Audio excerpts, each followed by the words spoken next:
There is some evidence to suggest an association between dementia and cancer, although the nature of this relationship is not yet fully understood. Here are a few potential ways in which dementia and cancer may be linked.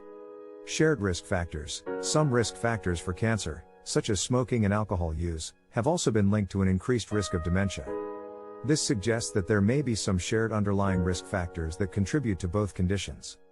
Shared genetic factors. There may be some genetic factors that increase the risk of both dementia and cancer. For example, mutations in the AP gene have been associated with an increased risk of Alzheimer's disease and certain types of cancer. Treatment effects. Some cancer treatments, such as chemotherapy and radiation therapy, have been linked to cognitive impairment and an increased risk of dementia. This suggests that there may be some overlap between the biological processes involved in cancer and those involved in dementia. Inverse relationship. Interestingly, some studies have found an inverse relationship between dementia and cancer, meaning that individuals with one condition may be less likely to develop the other. For example, a study published in the Journal of Alzheimer's Disease in 2016 found that individuals with dementia were less likely to have a history of cancer compared to individuals without dementia. Some studies have found an inverse relationship between dementia and cancer, meaning that individuals with one condition may be less likely to develop the other. Here are a few potential explanations for this inverse relationship. Biological factors. There may be biological factors that underlie the inverse relationship between dementia and cancer. For example, some studies have suggested that certain immune system factors may be involved in both conditions, and that changes in these factors may lead to an inverse relationship.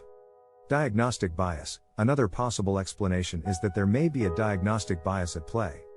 Individuals with dementia may be less likely to undergo cancer screening or to receive a cancer diagnosis due to the complexity of their care needs or cognitive impairment. Conversely, individuals with cancer may be less likely to be diagnosed with dementia due to the focus on cancer care and management. Environmental factors. It's possible that environmental factors may play a role in the inverse relationship between dementia and cancer. For example, some studies have suggested that exposure to certain toxins or pollutants may increase the risk of cancer while reducing the risk of dementia. While the inverse relationship between dementia and cancer is intriguing, it's important to note that not all studies have found evidence of such a relationship. More research is needed to fully understand the nature of this relationship and the potential underlying factors. As always, it's important to consult with a qualified healthcare professional for any concerns about cognitive decline or cancer.